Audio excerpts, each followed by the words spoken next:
Okay, well, good afternoon, everybody. Thank you very much for joining us for this special webinar that we are privileged to bring to you, titled Teaching Medical Learners About Addiction, Building Confidence from the Classroom to the Simulation Lab.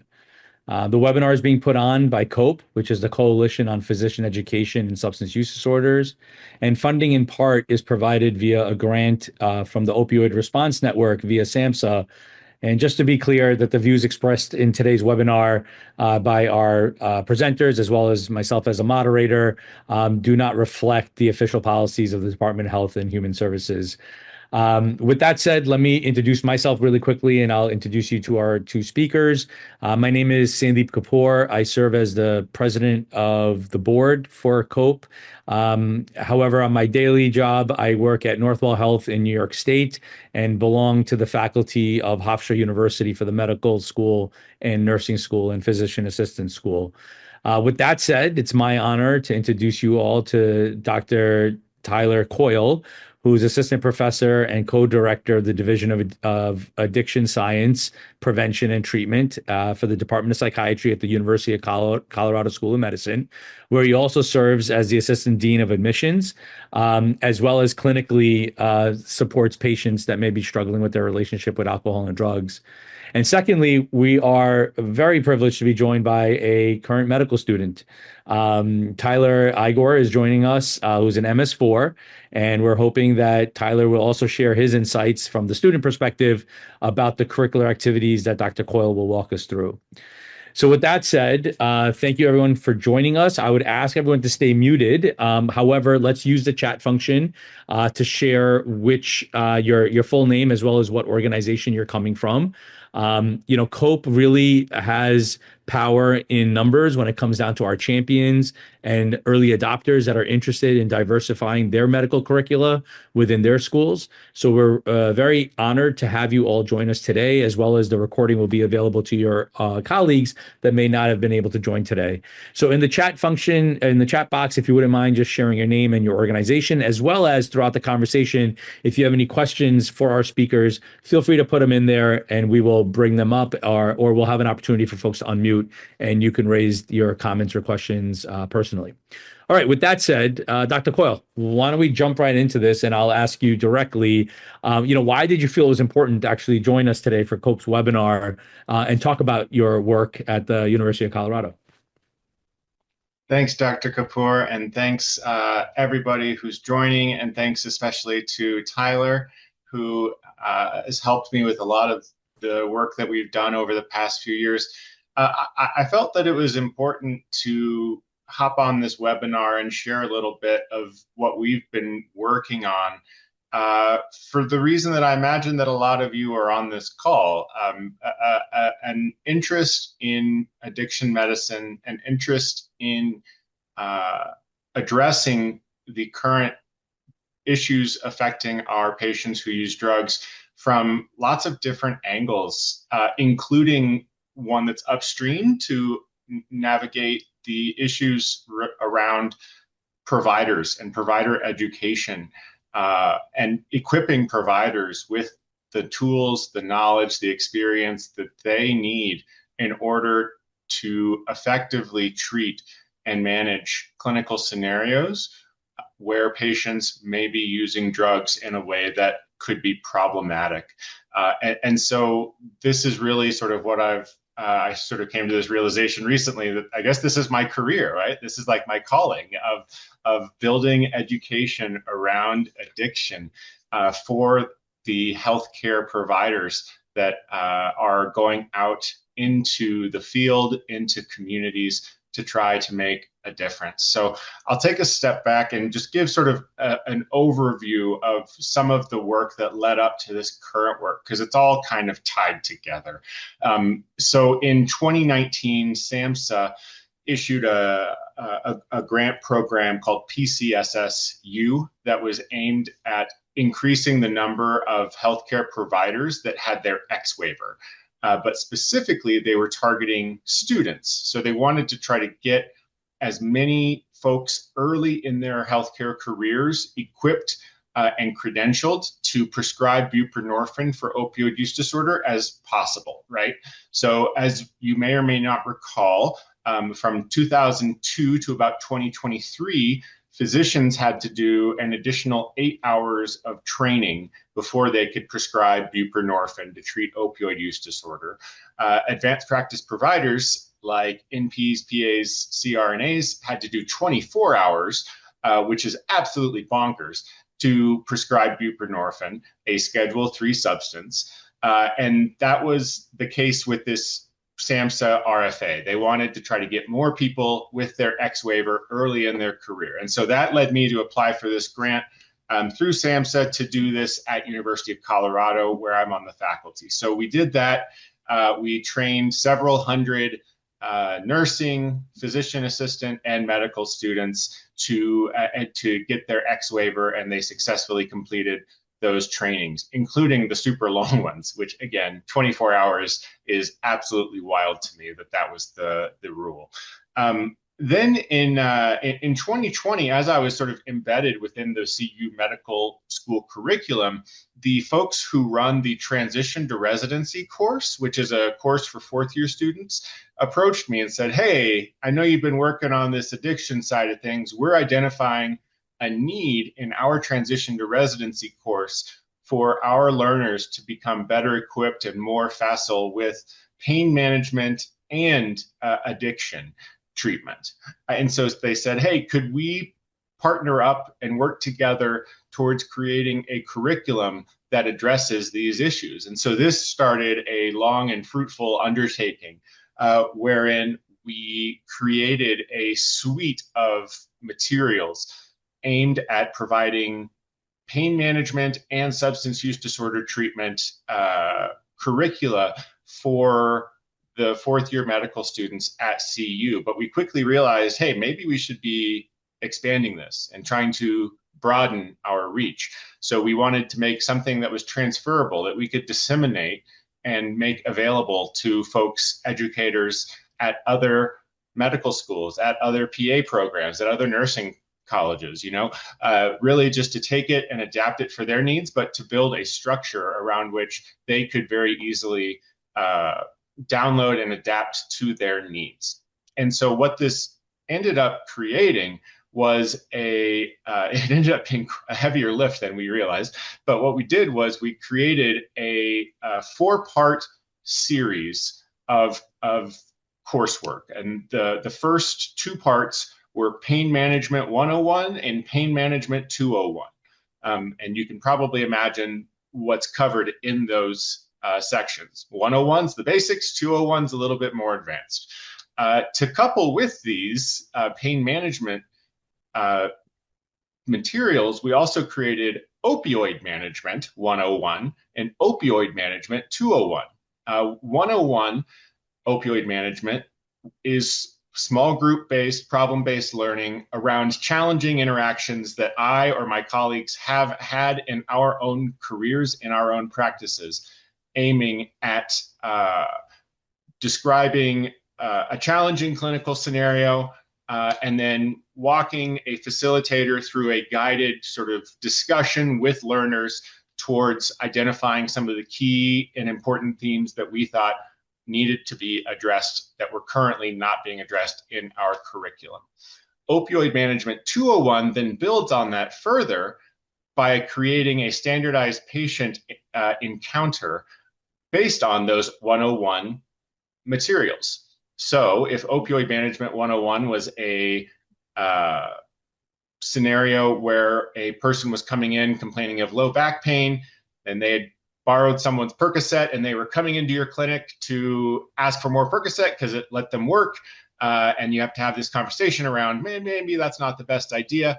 Opioid Management 201 was a standardized patient encounter where the actor in a simulation lab is portraying this patient, and the learner is then placed in the clinic setting, aiming to have this interaction in a way that meets a series of learning objectives, and that is then subject to feedback and perhaps scrutiny or improvement, whatever you want to call it, from both peers, from a facilitator, and from the actor themselves. So this is sort of the backbone of the program. Now, I think what made this even a little bit more unique is that we didn't just do this for one sort of set of patients or one specialty. We could quickly realize that the tools and the experience and the practice needed for somebody who is entering obstetrics and gynecology was going to be very different than somebody maybe who's entering pediatrics or emergency medicine. And so we ended up creating 7 versions of this 4-part series for family medicine, internal medicine, ER, surgery, OBGYN, surgical subspecialties, and psychiatry. And so we put all this together. So we ended up having 28 different sessions, right? And so that's sort of where we in some ways bit off a little bit more than we could chew, given the timeline that we imposed on ourselves. But it worked out all right. And so that is the genesis of what we are now talking about today, because we started this program and it was wildly successful. So then we said, hey, maybe we can build on this a little bit further. And so we then applied for another round of SAMHSA funding. We're fortunate enough to get it. And then we also saw COPE. And COPE put out this call for a novel addiction curricula. And we had just built this really fun, interesting, and I think useful set of courses and curricula for the medical students. But we wanted to take it a step further based on the one of the areas that hadn't been covered yet, which was explicitly a course focused on using buprenorphine to its maximal effect, given some of the data that have been emerging over the past few years around low dose initiation and best practices for that. Because when you talk to a lot of folks who don't work in addiction medicine and you say, hey, have you know anything about buprenorphine? The answer I always got was, oh yeah, I know a little bit about it, but that induction or that initiation really scares me off. I haven't really touched it, even though I did the training. So we wanted to try to address that. And so I got this outreach from COPE saying, hey, we're accepting submissions for the COPE curriculum challenge around addiction medicine. What do you say? And so I sort of reached out to some medical students. We have a student interest group in addiction medicine and said, hey, is anyone interested in working on this with me? And Tyler, in addition to having a fabulous first name, also said, yes, I would like to do this. And so Tyler and his colleague, classmate Alyssa, who's unable to join today, joined up with me, and we put together this curriculum on a low dose initiation for buprenorphine. And so that, again, drew heavily from the work that we had already created, the materials that we've already created for transition to residency, but designed as what we call it in the CU curriculum, a personalized learning session that is about a 90-minute sort of high focus, high intensity session aimed at equipping learners with the knowledge to approach buprenorphine initiation through a number of ways. And so that is sort of the summary. I've been talking for a long time. I might need a drink of my caffeine here in a moment, but that's sort of the high level overview of the work that we've been doing. And it was really fun this past spring when Tyler, who helped build the curriculum, got to then participate in the curriculum as a learner. And so it was sort of a really nice full circle moment when I looked out in the audience and I was like, hey, I know that guy. And we had a positive session. And so I'm going to stop and take a quick drink of my soda. But Tyler, I'd love to hear anything that you want to add, or Dr. Kapoor, if you have further questions that you want to focus the conversation in any direction, that's awesome too. Yeah, thank you. Thank you, Dr. Coyle. There's so much to unpack here, but I agree. I think we would benefit heavily from hearing directly from Tyler as well, not just being one of the designers, but also being one of the learners. Tyler, what insights would you like to share based on what Dr. Coyle has already enlightened us with?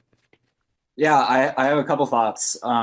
I really had to bite my tongue during that PLS session because not only like is this a curriculum I helped create, but I also was a high school teacher before medical school. Mhm. So I like Dr. Coyle and I really shared the passion for the intersection of addiction medicine and med ed.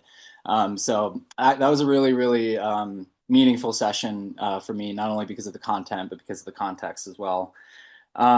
I also just want to take a quick step back and just talk about, I feel like the importance of these webinars in general. I feel like I'm coming into addiction medicine at a very interesting time where there's a lot of change happening. And for the most part, it's pretty positive change. I feel those X waiver courses that were mentioned, I took one of those a couple years back. And then, now they're no longer required. And buprenorphine, like how like it's being prescribed is changing, and the fellowship formalization and things like that. And so I think the changing landscape makes these even more important. um, and then my other thought was that the just like in terms of medical education and addiction med curriculum and the importance of it is that the increasing the competence of addiction medicine competence of all providers, I feel like is a very important way to reduce stigma and improve health outcomes. And like for example, like the OUD 101 and 201 sessions. As a reminder, the 201 sessions are the ones with the SPs or the patient actors. I feel like those are really meaningful sessions because not only do you get to practice what can be a very like emotionally charged and potentially like tense like conversation, but also like you get to reflect on how or why that might have been difficult for you and what stigmas might be contributing to your feelings surrounding like that encounter. And I think being able to do that in an environment in which it does not like directly affect a real patient, I think is very like powerful. Yeah, wow, thank you. That's very insightful. And yeah, I agree with you. I think giving space to people to process and to self-reflect on some of the stereotypes or stigmas that we bring to the table ourselves, right? Because this topic is not something that's just in healthcare settings. It goes right back to our dinner tables. It's in our own homes, and we bring a lot of that baggage with us. So I appreciate you sharing that, Tyler, because hearing it again from you as a learner perspective, that you felt that it was important to have that space and time to process before you're in a clinical setting and trying to do that all at the same time, that's where usually a lot of the stigma gets perpetuated, right? In those moments. All right. So I did mean it when I said there's a lot to unpack here. So if it's all right, I do have some pointed questions. And, the framing of my questions really are going to come from the lens of other faculty members, other students from different medical schools that may want to replicate at least even a little portion of what you've been able to accomplish over the years. And, I do think that um, we have to respect the fact that a lot of this potentially started from grant funding. Beyond the onus that you may have and the drive you have, grant funding did go a certain way to bring you to where you guys are at. So, Dr. Coyle, could you kind of talk us through like when that funding came through? What did you actually use that funding for? Was it to support yourself? Was it to support other faculty members? Like, what did that look like in terms of other medical schools start thinking about how to garner grant funding to at least start this process or to bolster what they're already doing? Absolutely. And as most folks in academic medicine can attest, the grant landscape is tricky at all times and the best of times. And so we felt very fortunate to secure this funding when we did, and then to get it the same program once again allowed us to. It wasn't officially a continuation or an extension, but sort of thematically it was. And so it ended up working out quite well. So what we used the funding for was almost entirely people's time. And as I think a lot of folks on this call would agree, is that time is our most precious commodity. They're not making any more of it. And especially among physicians and providers, finding a way to cover the limited amount of time that folks may be able to allocate or dedicate to these kinds of passion projects is absolutely essential to making them work. So with our first round of funding, it was 100% salary coverage. There, we didn't Hmm. have any equipment, we didn't have anything like that. Pure salary coverage. Now, when we moved on to the current funding with the SP program, the actor program, that again covered primarily time, but we also had a large team, and we also had a facility, the sim lab, and so we needed Okay. to make sure that we covered the time for the sim lab staff, for keeping the lights on at the sim lab, but also for the actor patients, right? Getting and training good standardized patients is no little thing. And we're very fortunate at University of Colorado to have a fairly robust bucket of folks from whom we can call to say, hey, we're doing a big training session. Are you available to come help out? And we have folks who've been doing it for many years now. We have some folks who've been doing it for like 20 years plus, right? So they're very experienced Yep. and very good at what they do. So creating a situation that used this grant funding to make it so that folks who were in that situation, who are standardized patients, to make it worth their time to come and do this, even if they really believe in it. Hey, you still got to eat, right? So we wanted to make sure that we could pay people even a little bit better than the going rate, to try to incentivize them to come and participate.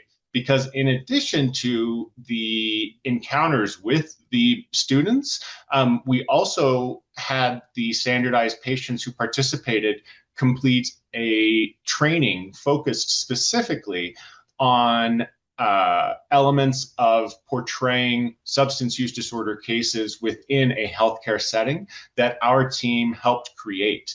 And actually, our team didn't help create it, they made it. So, Jackie Ward Gaines, who's a real leader in the educational setting here in Colorado, put together this wonderful training with our lead coordinator, David Jensen, that all the SPs completed over the weekend. So it was a 16-hour training aimed at sort of helping the SPs not just learn more about addiction and substance use, but best practices in portraying those conditions, as well as included in that session are importantly ways to approach facilitating the debrief after the encounter with the student, with their peers, with the faculty member, such that when we actually got into the sim lab, the standardized patients were like really driving the train. They were leading the conversation after the encounter around identifying potential biases that people had coming into the session, what went well, what didn't go well, and then a very thoughtful and appropriate, but also at times gentle way to encourage students to say, hey, that part probably had some room for improvement. Do we want to do a rewind and try that part again? And that's not an easy thing to do. And these role playing sessions can be awkward, they can be uncomfortable, and they're wildly valuable for providing a safe space in which to practice these hard things. And I know Tyler could speak to that a little bit better than I can, given that he just went through it all. But that was ended up being where the funding went. It was to the people. And I'm delighted to say, I'm posting in the chat so that folks can have access to it. Everything that we made is available at this link. It's all free. It's all a transition to residency compendium that one of our team members has helped put together with a bunch of other transition to residency course directors from across the country to make it so that places don't have to reinvent the wheel. Yeah, that's fantastic. Again, so many great nuggets of information that you share. But I would just say for someone that's also been on the beneficiary end of having great SPs, bringing them in and being part of the educator team and not just an actor, but really being part of that, it goes such a long way, right? Because even those encounters could perpetuate a lot of stigma and a lot of bias from what the SP has been through in their lives. But having that 16-hour weekend education is brilliant. That's great that you brought them in as part of the educator pool.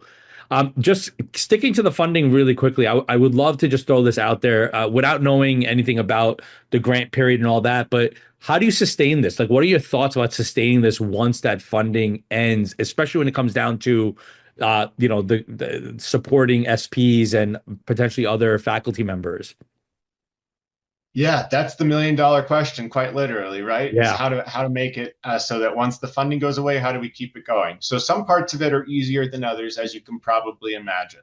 So we've been very fortunate to have incredible buy-in from the transition to residency folks, right? They were members of the grant team. So even though the grant funding is ending, they are still leading the transition to residency, or TTR, programming at CU, and this is built into that. Mm. And so they are committed fully to making sure that these sessions keep moving forward, not just because the content is relevant and important, but also the students like really enjoy it. The ratings and the feedback we get, we probably wear the students out with the amount of feedback we ask for, and the ratings and the evaluations are overwhelmingly positive. And a lot of them will say like, oh man, I was really dreading that SP session, but it ended up being one of the best things I did in fourth year medical school. I feel so much more comfortable around these topics than I did. So there's a lot of really positive buy-in there. As for sustainability, so with the TTR, we're set, right? We expanded the program from beyond solely medical students to include physician assistant students in the second year of the program, because the PA leadership heard about this and they were like, heck yeah, we want to do that. Can we do that? And so we expanded it a little bit further. And we've also got their commitment to continue it after the grant funding ends. So the materials are all there. It's really just how do we cover the time? And so Yeah. what the TTR folks are doing is they're working with the Sim Lab at CU's campus. It's called the CAPE, the Center for Advancing Professional Excellence. And they have their own way of getting funding that frankly I'm not privy to, but they do have it. And they are, based on the feedback and the success of this, they have told us that they are continuing with the standardized patients in the current setting. I don't think we'll be able to continue the training that we offer the Mm. standardized patients as regularly as previous, because we were paying them for their time. We were Yeah. paying them to come in, and so we don't have that resource anymore. Fortunately, we've trained 54 standardized patients, 18 a year for 3 years. And so a lot of the folks who would be in that pool have undergone the training. Obviously, I'd love for it to be every year for every standardized patient, but there are obviously limitations to that. So the good news is the academic leadership is on board and they want to keep it moving forward, and that's the plan. And it's actually a required component of their curricula at this point, which is pretty awesome.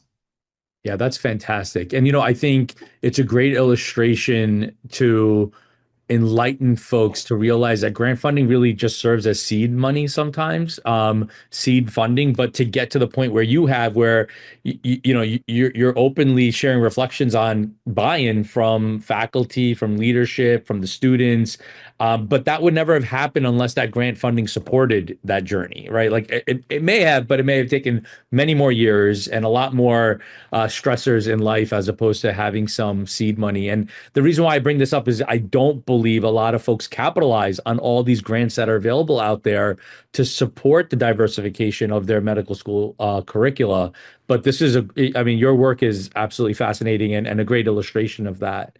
So you Thank you. mentioned the evaluation, you mentioned the surveys and the students and the fatigue with this. Tyler, this question is directly to you. Maybe as a learner, as a student, the value of doing those surveys wasn't front and center, but now knowing more from behind the scenes and being part of the development of some of this stuff, can you talk us through a little bit about the evaluation process and what that looked like for you? Yeah, you would think I would be like a better like student in terms of filling out like evaluations very thoroughly, given my background as a teacher. But unfortunately, I am subject to feedback burnout as much as anybody else. And part of medical school is just like feedback at literally every corner.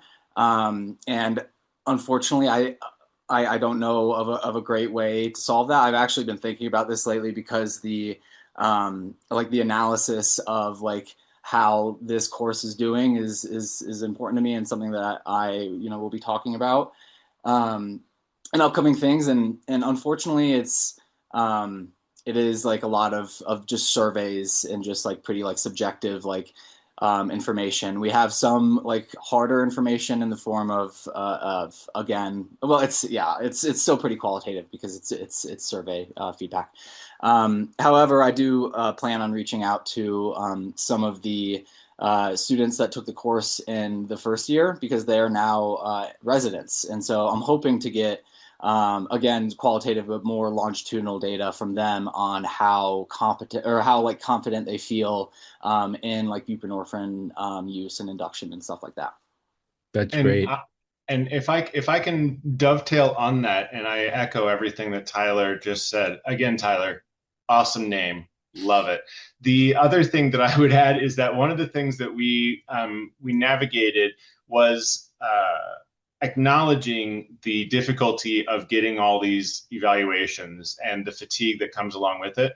And so what we used for this to collect the data for a manuscript that we just submitted and is in press, so we're very excited about that, and we'll share that with you when it comes out, is we did a post-pre rather than a pre-post, which I hadn't really heard of, but some of the TTR leaders had been using, where it's a single point of collection of the data, rather than a pre-post where you survey somebody before and then you survey them again afterwards and see how their responses change. We basically only surveyed them after and said, hey, compared to before this session, how do you feel? How confident do you think you feel having completed this session as compared to before? And this is a method that's been validated in the education literature, and that could be a nice option to reduce the burden of collecting and soliciting these data from the learners.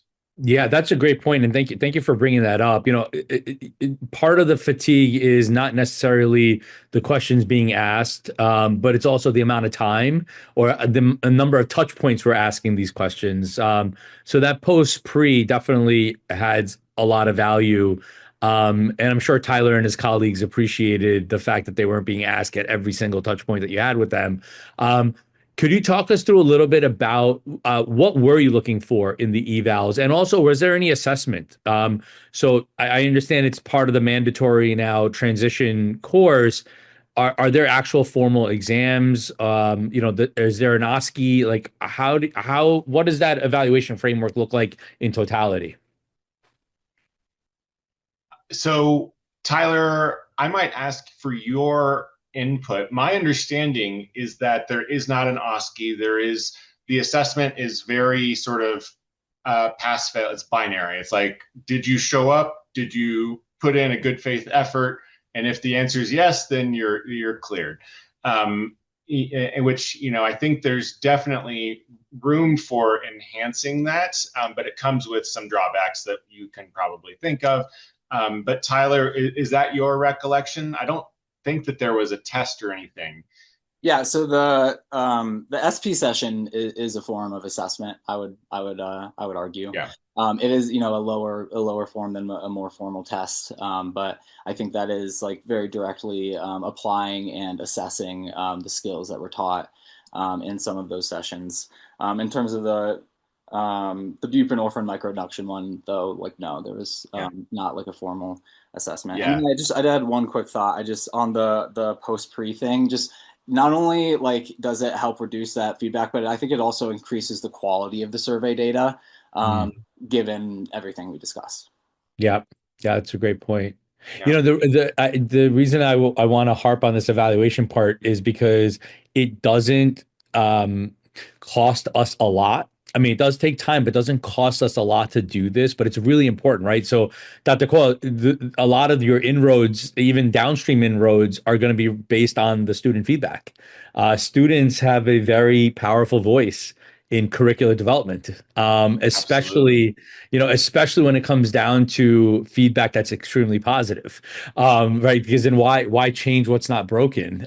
We should keep doing more of it. And it seems like you found that recipe, right? You're doing great work with the curriculum diversification, but at the same time, giving the students the power to share their voice so that the decision makers downstream realize, okay, this really should stay, and it's a concrete part of the curriculum. Absolutely. And I feel incredibly lucky to be at a place like CU. So University of Colorado in 2017 began its reform of its curriculum, and that went live in 2021. So it was basically took our curriculum down to the studs, to use like a housing metaphor, and then rebuilt it. And they structured things very differently. The first year is extremely intensive. The second year is the primary clinical year as a longitudinal integrated clerkship. And so it's just a very novel approach. And that embracing that change and that cutting edge approach, I think really played to my benefit here, that they were open to this kind of newer approach that we could sort of justify both from a public health setting and like a clinical setting, about the importance of this topic, but also the structure, that they were open to saying, hey, how can we make this most effective? And they're on the curriculum steering committee are multiple students at each different stage of the training within the school. And it's just like a really rich environment for soliciting feedback, positive and negative, to try to make sure that the end user, the student, is having the maximal positive educational experience, whatever that looks like. And so I feel, again, extremely lucky to be in that kind of environment. And I acknowledge that not everybody is in that situation. Yeah, yeah, I don't think it's the norm, but when you have it, it definitely does pay in dividends. So, okay, there seems to be a lot of mechanics and a lot of moving parts that aligned. Could you walk us through maybe one of the barriers that you had to face throughout this evolution of your curricular work? And maybe something that's current? No need to name names, but literally, I think that whenever we talk about barriers and facilitators, everyone has a laundry list of barriers, but we usually talk about our successes now because at this point you want to be send a hopeful message. But can you walk us through one of these challenges that you faced and how you mitigated that? Sure. No shortage of challenges and speed bumps to navigate.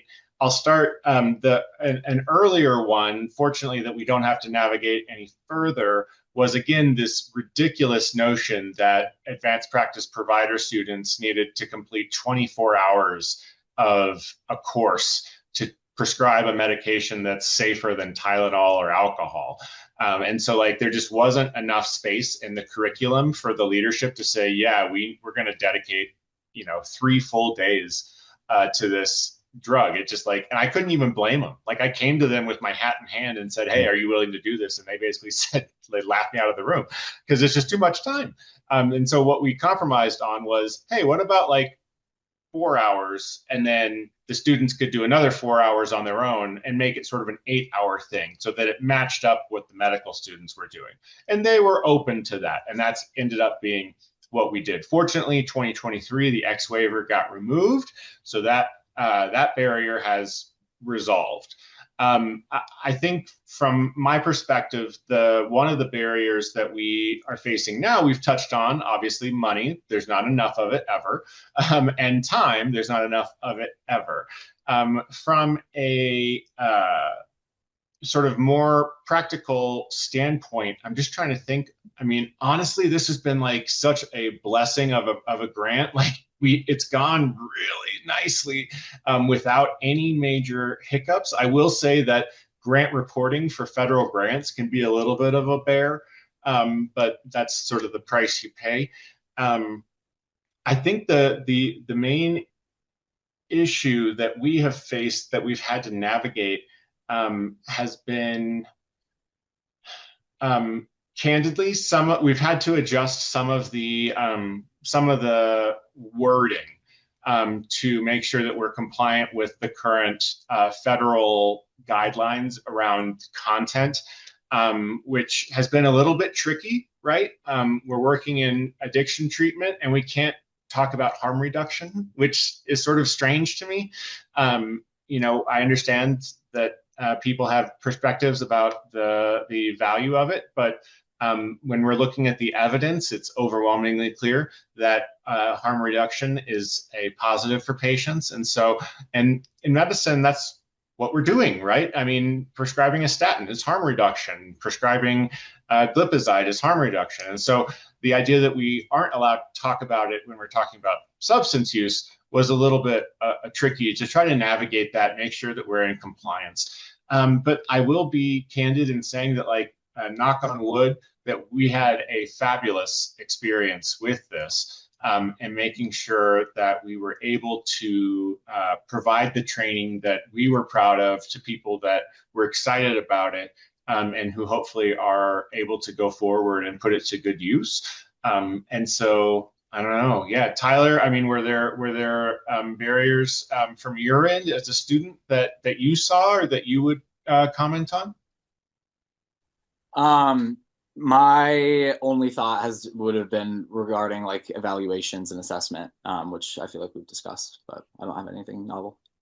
Yeah. Well, I'll throw something out your way. The hidden curriculum, right? So within the four walls of the med school, right, you could teach the gold standards, best practices, what's evidence-based, what's current. When the students go out there, and I'm sure at University of Colorado, it's the same thing. Students get out there pretty early in the medical career into some clinical rotation, whatever discipline it may be. Um, did the challenges of what happens in the real world, that perpetual stigma that's out there, the straight out hatred towards a disease process of substance use disorders that they may see and be influenced by, did that play a role in your iterations for your curriculum? Or was it something that you guys openly address? And how do you address that? Great question and great point. Obviously, there's a ton of stigma in the lay population around substance use disorder from a variety of sources and perpetuation through media, TV shows, medical dramas, what have you. But in a lot of ways, and in perhaps some more impactful ways, the stigma within the healthcare community is alive and well. I'll say that. And so we tried to tackle it head on. It's actually the first question of the small group session, goes something like this. You are rotating in the emergency on your service, you're in the ED, you see on the board chief complaint for a 46-year-old male, excuse me, something related to addiction. Or I can't control my pain or something. And the first question is, when you see that, what's your immediate response? Like, what's your emotional response? Why do you think that is? And what do you think it ought to be? Right? Like, why do you think that you respond differently to that than you do to somebody with hemiplegia or something like that? And then the second question, again, gets to this. It goes something along the lines of, you overhear the attending physician make some sort of disparaging remark. What do you do? Right? Are you as a medical student going to go up to the attending on your first day or whatever and say, Dr. Coyle, you shouldn't use those kinds of words. That's just not realistic, right? And so we embed that into the materials so that we, again, uncover this hidden curriculum of like what actually happens, so that we can talk about it in a candid way and bring some of these realities and biases to the forefront, so that we can all be honest and transparent about what we're actually trying to do here, and to really reiterate the humanity of the patients that we're trying to help. No one goes into healthcare, into medical school saying, I don't really care about anyone. That's just not the way it is. And we want to care, right? But we don't want to care about some people, but not others. At least I don't. I try to care equitably, and acknowledging that there is limited reserves of empathy across our providers, and that burnout is a real thing. Like, how do we start talking about these emotions that come up unbidden in our everyday employment, in our lives and our education, in a way that restores some of that empathy and restores the connection that we're seeking to establish with our patients when we're caring for them. Tyler, I don't know, what are your thoughts on this? Yeah, great question. I have two thoughts.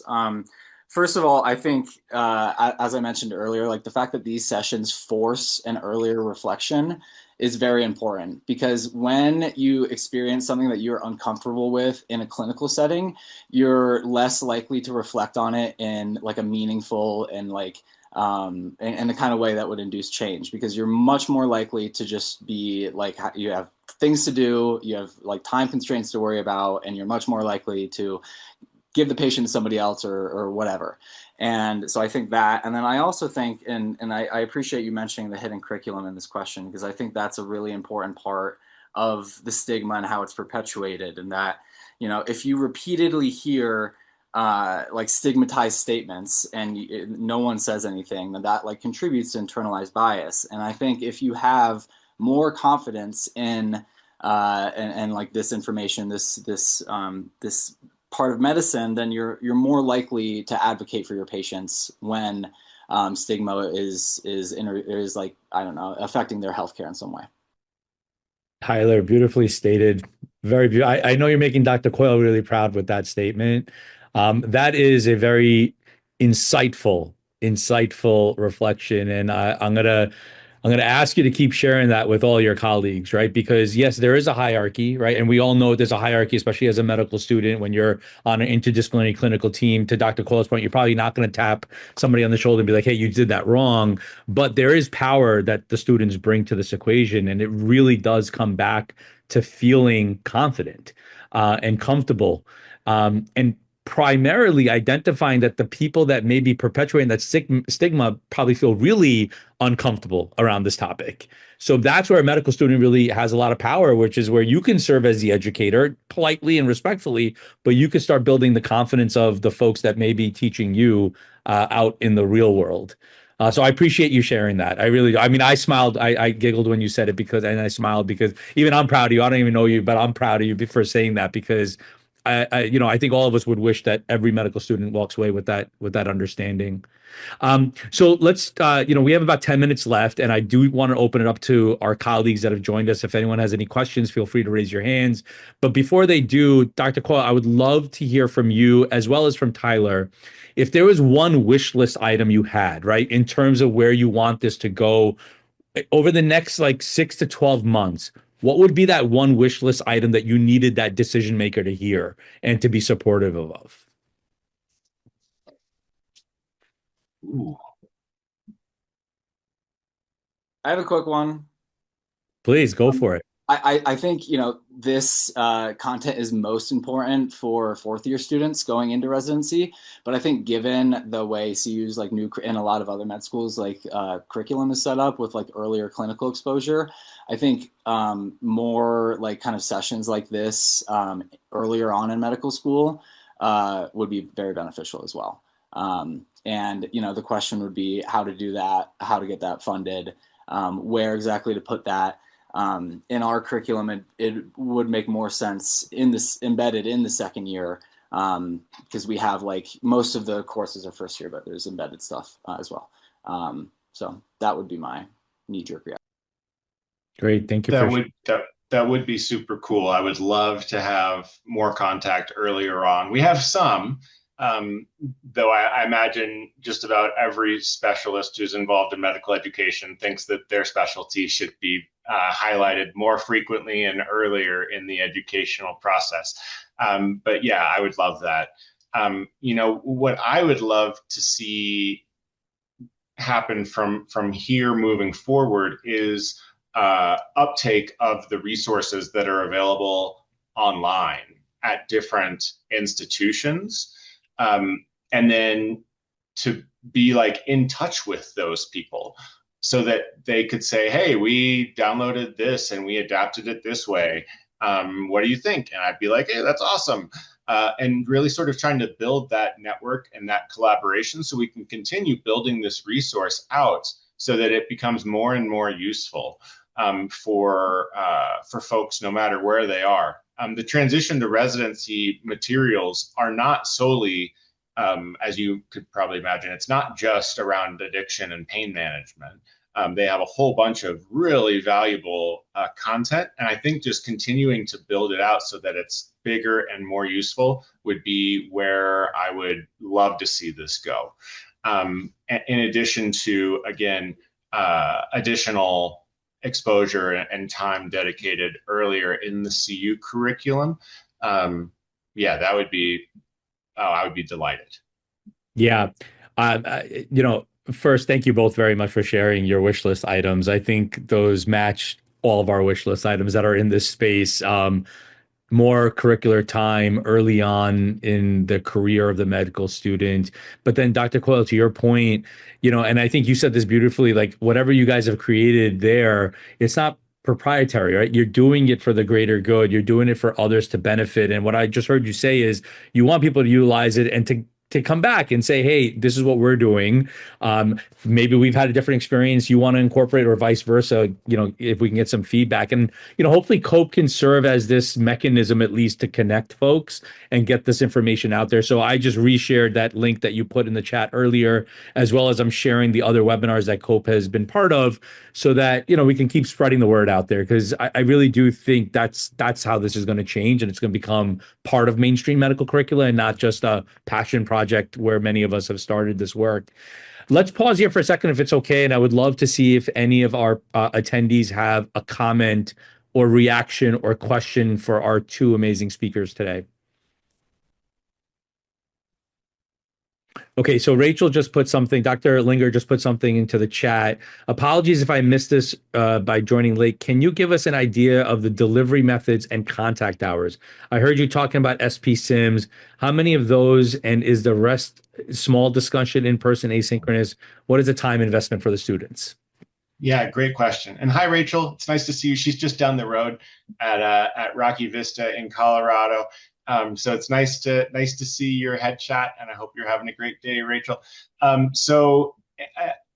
Delivery methods. So for pain management 101 and 201, it's basically a 2-hour interactive small lecture, let's say, where you're going through cases. I mean, a lecture is probably not the right term. It's more like an interactive session of we had like 25 case-based learning. Thank you, Tyler.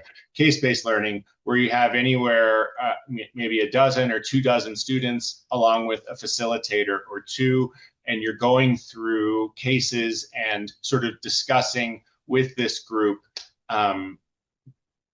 the content. So that's about 2 hours.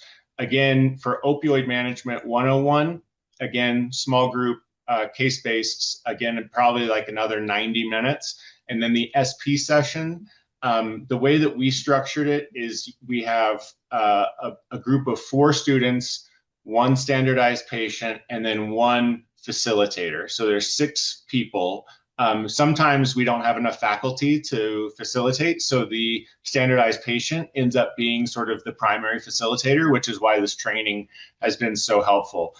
That is usually closer to 2 hours because of the way that we set it up. It allows for each student, and we sort of do a circuit so that a student will do case 1 with a standardized patient, then another standardized patient, the standardized patients will rotate, then a new standardized patient will interact with a different student. And so that allows lots of different cases to be covered in one session, but I believe that's typically a 2-hour session. So let's say 4 90-minute sessions I think is a fair overview of the time investment in the curriculum.